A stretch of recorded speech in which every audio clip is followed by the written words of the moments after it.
Très souvent, vous aimez bien donner des petites friandises, comme un petit morceau de fromage à votre chien.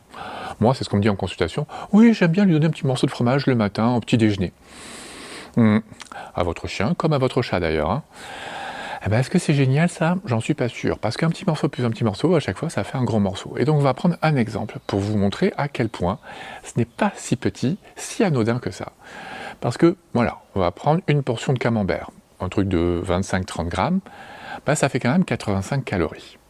Et 85 calories, pour un chat, dont les besoins sont entre 200 et 250 kilocalories par jour, eh ben, ça fait pas loin de la moitié de ses besoins journaliers. Donc tu m'étonnes qu'à la fin, il va grossir, et c'est pas terrible, parce que d'un point de vue nutritionnel, un morceau de fromage, c'est pas mal de matière grasse, un petit peu de protéines, quelques vitamines, mais voilà, c'est pas non plus ce dont il a vraiment besoin.